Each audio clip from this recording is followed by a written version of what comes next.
నమస్తే, నేను Priyanka. Welcome to పూరా లోకల్. ముందుగా హెడ్లైన్స్.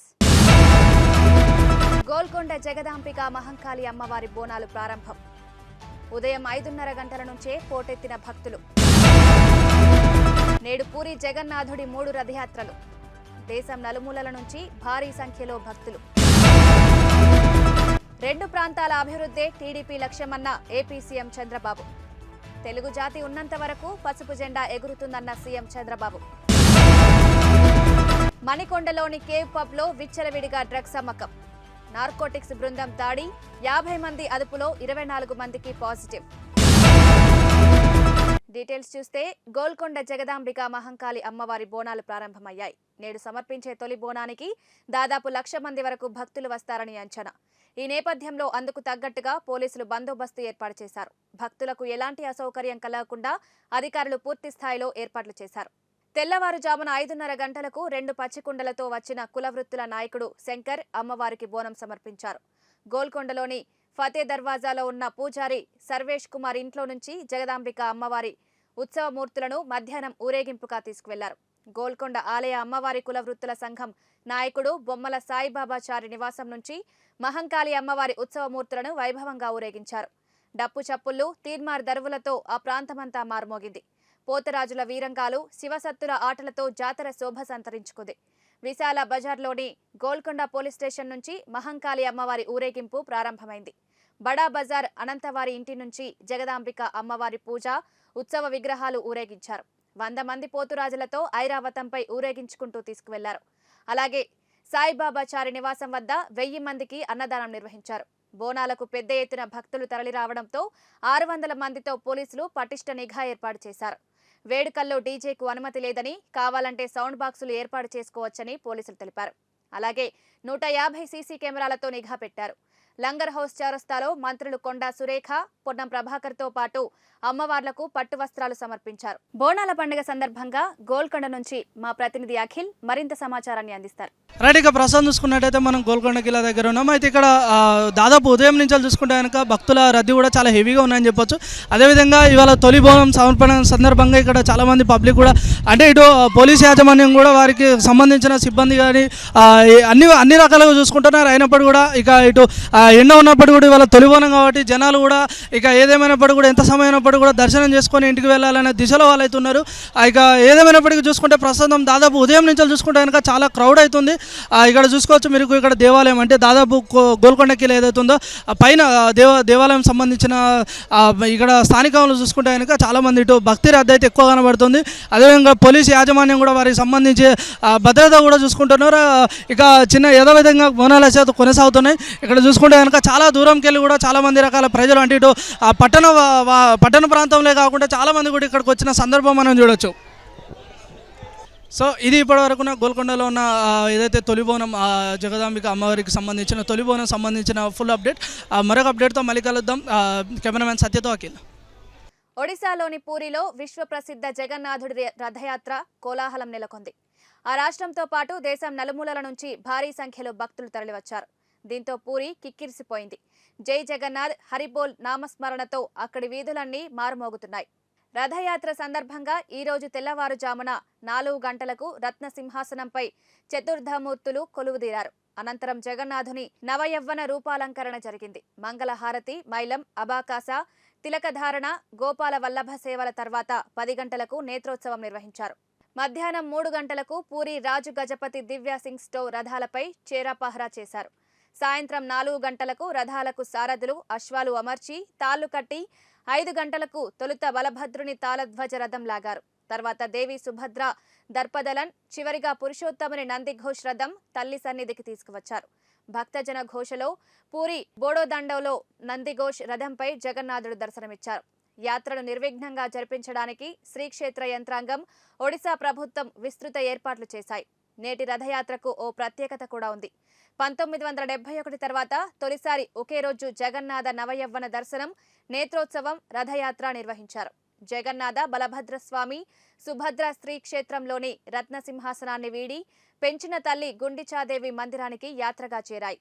ఈ 3 వేడుకలు నేడు ఒకేసారి జరగడంతో నందిఘోష్, బలభద్రుని తాళధ్వజ, సుభద్ర దర్పదలన్ రథాలు అమ్మవారి ఆలయానికి చేరుకోవడం జరిగింది. ఇస్కాన్ టెంపుల్ ఆధ్వర్యంలో జరిగే జగన్నాథ రథయాత్రను ఈరోజు సీఎం రేవంత్ రెడ్డి ప్రారంభించారు. జగన్నాథునికి ప్రత్యేక పూజలు నిర్వహించిన అనంతరం ఎన్టీఆర్ స్టేడియం నుండి నాంపల్లి ఎగ్జిబిషన్ గ్రౌండ్స్ వరకు సాగే రథయాత్రను సీఎం ప్రారంభించారు. ఈ కార్యక్రమం సందర్భంగా కట్టుదిట్టమైన భద్రతా ఏర్పాట్లు చేశారు పోలీసులు. రథయాత్ర జరిగే మార్గంలో ట్రాఫిక్ ఆంక్షలు విధించారు. జగన్నాథ రథయాత్రను నిర్వహించడంలో భాగస్వామ్యం కావడం ప్రభుత్వ బాధ్యత అని, ఈ కార్యక్రమంలో పాల్గొనడం తనకు కూడా మంచి అనుభూతిని కలిగిస్తుందని అన్నారు సీఎం రేవంత్ రెడ్డి. ఇస్కాన్ సంస్థ ఒక మంచి కార్యక్రమాన్ని, జగన్నాథుడి శోభాయాత్రను మన రాష్ట్రంలో, తెలంగాణలో, హైదరాబాద్ నగరంలో కార్యక్రమాన్ని తీసుకోవడాన్ని తెలంగాణ రాష్ట్ర ప్రభుత్వం స్వాగతిస్తున్నది. ఈ కార్యక్రమంలో పాల్గొన్న భక్తులందరికీ మనస్ఫూర్తిగా తెలంగాణ రాష్ట్ర ప్రభుత్వం తరఫున శుభాకాంక్షలు తెలియజేస్తున్నా. ఈ ప్రభుత్వం అందరిది. ఈ ప్రభుత్వం మత సామరస్యాన్ని కాపాడుతుంది. ఈ ప్రభుత్వం సర్వ మతాలకు స్వేచ్ఛ, వాళ్ళ భావజాలాన్ని ప్రజలకు వివరించుకోవడానికి అవకాశం, అదేవిధంగా భక్తులకు అవసరమైన వసతులు ఏర్పాట్లు చేయడం మా ప్రభుత్వం యొక్క బాధ్యతగా భావించడమే కాకుండా, హరే కృష్ణకు సంబంధించి ఈరోజు ఈ శోభాయాత్రలో పాల్గొనడం నాకు కూడా ఒక మంచి అనుభూతి. ఎందుకంటే మా రాష్ట్ర ప్రజల యొక్క సుభిక్షం కోసం, ఈ రాష్ట్రం ప్రశాంతంగా ఉండాలి, సస్యశ్యామలంగా పాడి పంటలతో సుఖశాంతులతో వర్ధిల్లాలి అని ఇస్కాన్ సంస్థ ఏ విధంగా అయితే ప్రార్థన చేస్తుందో, వారి ప్రార్థనలు మన తెలంగాణ రాష్ట్రానికి మేలు చేకూరుస్తాయని చెప్పి బలంగా నేను విశ్వసిస్తున్నా. అందుకే ఈరోజు సర్వమత సమ్మేళనంలో భాగంగా అందరినీ సమానమైన దృష్టితో చూడాలి.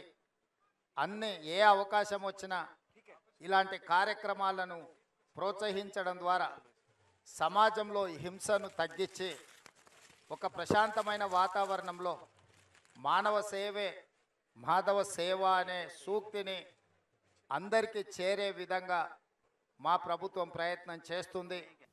తనను జైల్లో పెట్టినప్పుడు హైదరాబాద్ వాసులు ఆందోళనలు వ్యక్తం చేశారని, ఇప్పటికీ మర్చిపోలేనని ఏపీ సీఎం చంద్రబాబు అన్నారు. తనకు మద్దతుగా గచ్చిబౌలిలో నిర్వహించిన సభను టీవీలో చూసి గర్వించారని ఆయన చెప్పారు. భాగ్యనగరంలో హైదరాబాద్ ఎన్టీఆర్ ట్రస్ట్ భవన్లో టీడీపీ నేతలు కార్యకర్తలతో భేటీ అయ్యారు. ఈ నేపథ్యంలో టీడీపీ కార్యకర్తలపై ప్రశంసలు కురిపించారు. ఏపీ, తెలంగాణ తనకు రెండు కళ్ళు అని చెప్పారు. తెలంగాణలో అధికారంలో లేకపోయినా కార్యకర్తలు మాత్రం పార్టీని వదలలేదన్నారు. నాయకులు పార్టీ నుంచి వెళ్లిపోయారని, కానీ కార్యకర్తలు మాత్రం ఉండిపోయారని చంద్రబాబు తెలిపారు. రెండు రాష్ట్రాలుగా విడిపోయినా అన్నదమ్ముల్లాగా ఐకమత్యంగా ఉండాలని ఆకాంక్షించారు. రెండు రాష్ట్రాలు అభివృద్ధిలో ముందుకు సాగాలనేదే టీడీపీ ఆకాంక్ష అని స్పష్టం చేశారు. అన్నదమ్ములు విడిపోయినప్పుడు చిన్న చిన్న సమస్యలు వస్తాయని, అది సహజమేనని చంద్రబాబు చెప్పారు. తెలుగు జాతి ఉన్నంత వరకు తెలుగు రాష్ట్రాల్లో తెలుగుదేశం పార్టీ జెండా రెపరెపలాడుతుందని చంద్రబాబు చెప్పారు. సంక్షోభాన్ని అనుకూలంగా మలుచుకుని ఆంధ్రప్రదేశ్లో అధికారాన్ని దక్కించుకున్నామన్నారు. తనను జైల్లో ఉంచిన సమయంలో టీడీపీ శ్రేణులు చాలా చొరవ చూపారని, తాను ఎప్పటికీ మరచిపోనన్నారు. తన అరెస్టును నిరసిస్తూ చాలా దేశాల్లో ఆందోళనలు నిర్వహించారని చంద్రబాబు గుర్తు చేశారు. నాలెడ్జ్ ఎకనామీకి హైదరాబాద్లో నాంది పలికాం. ఆ తర్వాత అభివృద్ధిని కాంగ్రెస్, బీఆర్ఎస్ కొనసాగించాయి. ఏపీలో విజయానికి తెలంగాణ టీడీపీ శ్రేణులు పరోక్షంగా కృషి చేశారు అని చంద్రబాబు వ్యాఖ్యానించారు. తెలంగాణ ఒక స్థాయికి వచ్చింది. దేశంలోనే మీరు ఒక్కసారి ఆలోచిస్తే హైయెస్ట్ పర్ క్యాపిటల్ ఇన్కమ్ ఉండే రాష్ట్రం తెలంగాణ రాష్ట్రం. పెద్ద రాష్ట్రాల్లో 3,08,732 రూపాయలు తలసరి ఆదాయం గుజరాత్ కంటే ఎక్కువైంది, మహారాష్ట్ర కంటే ఎక్కువైంది, కర్ణాటక కంటే ఎక్కువయ్యే పరిస్థితి వచ్చింది. ఇప్పుడు ఆంధ్రప్రదేశ్ చూస్తే 2,19,518. నేటితో తెలంగాణ ప్రదేశ్ కాంగ్రెస్ అధ్యక్షుడిగా బాధ్యతలు స్వీకరించి 3 వసంతాలు పూర్తయ్యాయని ముఖ్యమంత్రి రేవంత్ రెడ్డి తెలిపారు. నాడు తనపై ఎంతో నమ్మకంతో ఈ బాధ్యతలు అప్పగించిన సోనియా గాంధీ, కాంగ్రెస్ అగ్రనేతలందరికీ కృతజ్ఞతలు తెలిపారు. ఈ క్రమంలోనే ట్విట్టర్ వేదికగా ఆసక్తికర ఫోటోలు పంచుకున్నారు. పీసీసీ అధ్యక్షుడిగా బాధ్యతలు స్వీకరించడం, సోనియా గాంధీ సారథ్యంలో విజయభేరి సభ నిర్వహించడం, 4 కోట్ల తెలంగాణ ప్రజల ఆశీర్వాదంతో ముఖ్యమంత్రిగా బాధ్యతలు స్వీకరించడం, 3 ఏళ్లలో ఈ 3 ఘట్టాలు తన జీవితంలో మరవలేనని సందర్భాలని తెలిపారు. ఈ ప్రస్థానంలో తనకు సహకరించిన పార్టీ సీనియర్ నేతలకు, పార్టీ అధికారంలోకి రావడానికి కఠోర శ్రమ చేసిన లక్షలాది మంది కార్యకర్తలకు, కాంగ్రెస్ను గెలిపించి ప్రజాపాలనకు నాంది పలికిన 4 కోట్ల తెలంగాణ ప్రజలకు ఈ సందర్భంగా ధన్యవాదాలు తెలిపారు. రాష్ట్రం నుంచి డ్రగ్స్ ను సమూలంగా తరిమికొట్టడమే లక్ష్యంగా పనిచేస్తున్న తెలంగాణ నార్కోటిక్స్ బ్యూరో అధికారులు తరచూ దాడులు చేయడంతో డ్రగ్స్ వినియోగదారులు, సరఫరాదారుల గుండెల్లో రైళ్లు పరిగెత్తుతున్నాయి. తాజాగా హైదరాబాద్ మణికొండలోని కేవ్ పబ్ లో డ్రగ్స్ విక్రయిస్తున్నారన్న పక్కా సమాచారంతో టీజీ న్యాబ్, రాయదుర్గం ఎస్ఓటీ పోలీసులు ఆకస్మికంగా దాడులు నిర్వహించారు. ఈ సందర్భంగా 50 మందిని అదుపులోకి తీసుకుని పరీక్షలు నిర్వహించగా వారిలో 24 మంది డ్రగ్స్ తీసుకున్నట్లు తేలింది. వారిని విచారించగా డీజే ఆపరేటర్తో కలిసి పబ్ నిర్వాహకులే డ్రగ్స్ విక్రయించినట్లు తేలింది. దీంతో దీని వెనుకున్న అసలు సూత్రధారులు ఎవరన్న కోణంలో దర్యాప్తు ప్రారంభించారు.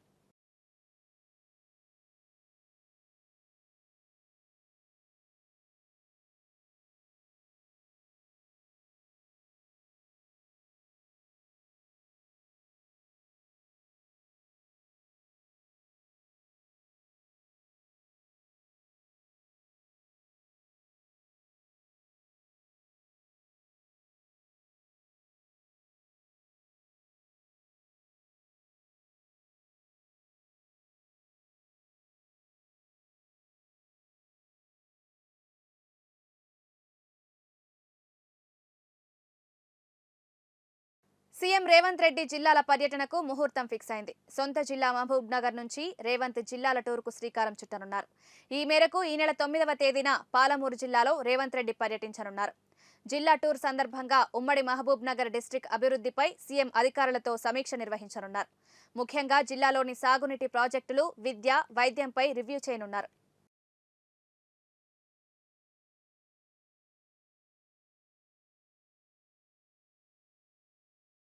ఎన్టీఆర్ జిల్లాలోని బోదవాడలో అల్ట్రాటెక్ సిమెంట్ ఫ్యాక్టరీలో ప్రమాదం సంభవించింది. బాయిలర్ పేలి 20 మంది కార్మికులకు గాయాలయ్యాయి. గాయపడిన కార్మికులు ఉత్తరప్రదేశ్, బీహార్, మధ్యప్రదేశ్కు చెందిన వారిగా గుర్తించారు. క్షతగాత్రులను విజయవాడ, జగ్గయ్యపేట ఆసుపత్రులకు తరలించారు. అల్ట్రాటెక్ సిమెంట్ ఫ్యాక్టరీలో పేలుడు ఘటనపై జిల్లా కలెక్టర్ సృజన స్పందించారు. క్షతగాత్రులకు మెరుగైన వైద్యం అందించాలని అధికారులకు నిర్దేశించారు. కాగా గాయపడిన వారిలో 5గురి పరిస్థితి విషమంగా ఉన్నట్టు తెలుస్తోంది. పోలీసులు ఘటనా స్థలానికి చేరుకుని పరిస్థితిని సమీక్షిస్తున్నారు.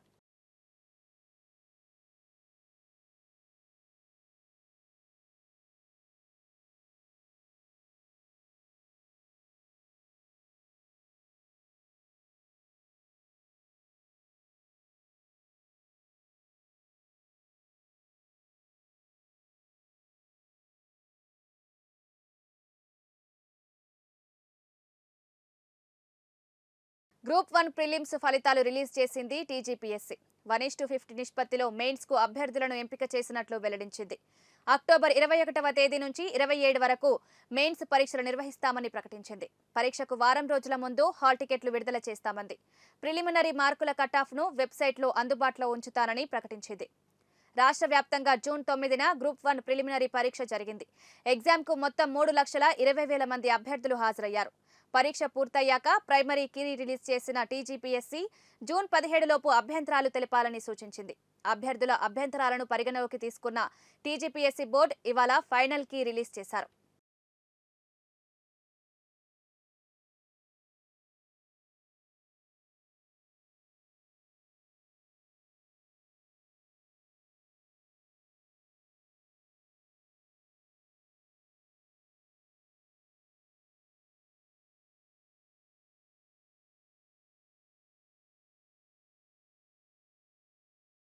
ఆత్మహత్యా యత్నానికి పాల్పడ్డ భద్రాద్రి కొత్తగూడెం జిల్లా అశ్వారావుపేట ఎస్ఐ శ్రీరాములు శ్రీను మృతి చెందారు. జూన్ 30న మహబూబ్ నగర్లో పురుగుల మందు తాగి ఆత్మహత్యా యత్నం చేసుకున్నారు. అప్పటి నుంచి హైదరాబాద్ యశోద ఆసుపత్రిలో చికిత్స పొందుతూ ఈ రోజు తెల్లవారుజామున చనిపోయారు. ఈ ఘటనపై ఇప్పటికే సీఐ జితేందర్ రెడ్డి, పోలీస్ కానిస్టేబుళ్లు సన్యాసి నాయుడు, సుభాని శేఖర్, శివనాగరాజుపై ఎస్సీ, ఎస్టీ కేసు నమోదైంది. ఎస్ఐ శ్రీరాములు శ్రీను భార్య కృష్ణవేణి ఇచ్చిన ఫిర్యాదు మేరకు వారిపై పోలీసులు కేసు నమోదు చేశారు. మృతుడికి 7 ఏళ్ల వయసున్న కుమార్తె, 5 ఏళ్ల వయసున్న కుమారుడు ఉన్నారు. సిస్టమ్ వర్క్ రికార్డ్ రాయడం డబ్బా రేట్లు ఉంటారు ఇలా వాళ్ళు కూడా పెట్టుకొని కావాలని నా వర్క్ ఆపుతారు. ఎందుకు ఆపుతారంటే మేము ఇట్లా చేస్తాం, నువ్వు ఎవరినైనా పెట్టుకో, మేము చేయము, రెండు ఒకటి చేసుకుంటామని బ్లాక్ మెయిల్ చేయడం. ఏమైంది, మనం మంచిగా చూసుకుంటాను కదా, మీరు గొడవ పడి నా వర్క్ ఎందుకు ఆపుతారు,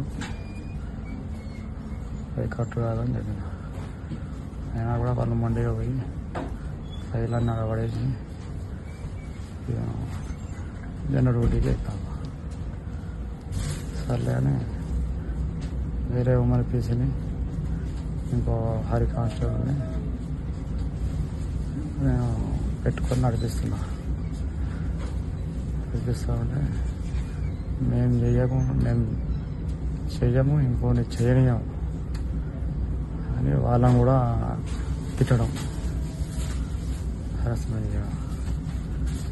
వీళ్ళందరూ కలిసి ప్రెస్ వాళ్ళకు స్టేషన్లో జరిగేది అన్నీ ఇంటెలిజెన్స్ కానిస్టేబుల్ షరత్ ఉంటారు, వాళ్ళ బ్రదరు నమస్తే తెలంగాణ రిపోర్టర్ రాము, షరత్ ఇంటెలిజెన్స్ కానిస్టేబుల్ షరత్ స్టేషన్లోకి వచ్చి ఈ శివనారాజు, సన్యాసి నాయుడు, శేఖర్ ఇలా పక్కన కూర్చొని స్టేషన్లో ఉన్న రికార్డ్స్ అన్నీ, స్టేషన్ విషయాలన్నీ ఇంటెలిజెన్స్ కానిస్టేబుల్ వాళ్ళ బ్రదర్ చెప్పి రాపిస్తారు. అవన్నీ అబద్ధాలు, కావాలని వీళ్ళే రాపిస్తారు. ఈ విషయాలన్నీ సిఐ గారు చెప్తే సిఐ గారు కూడా నన్నే హరాస్మెంట్ చేయడం, వాళ్ళ మాటలన్నీ. ఈ విషయాలన్నీ మళ్ళీ డిఎస్పీ గారికి ఒక రిపోర్ట్ రూపంలో డిఎస్పీ గారికి పెట్టిన.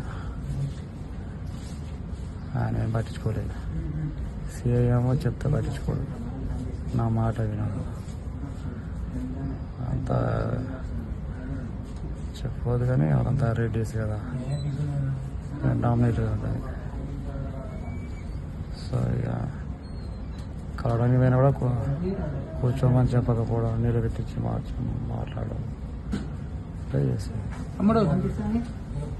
ఈ విషయాలన్నీ కూడా నేను ఎస్పీ గారికి ఒక కానిస్టేబుల్ రిపోర్ట్ పెట్టి 25 days అవుతుంది. ఇప్పటివరకు దాని మీద యాక్షన్ లేదు. ఎస్బీఐ గారు కూడా చెప్పిన, చూద్దాం సార్ వచ్చినాక, ఎస్పీ గారు లీవ్లో ఉన్నాడు, వచ్చినాక చెప్దాం, వాళ్ళని ఏదో చేద్దాం అని సార్ కూడా అన్నాడు. సరే ఆ ప్రాసెస్ అయితే లేదని అనుకున్నాను. రోజుకు ఈఆర్ జరుగుతుంది. సిఐ గారు చిన్న వాటి కూడా మెమోస్ ఇవ్వడం కావాలని, క్లోజర్స్ పంపిస్తే చిన్న కారణాలతో ఫ్రీడమ్ పంపడం. ఎన్నిసార్లు సరి చేసి పంపించినా చిన్న కూడా రిమార్క్స్ పెడుతూ రిటర్న్ పంపుతా ఉన్నారు. ఇవి అప్డేట్స్, కీప్ వాచింగ్ పురా లోకల్.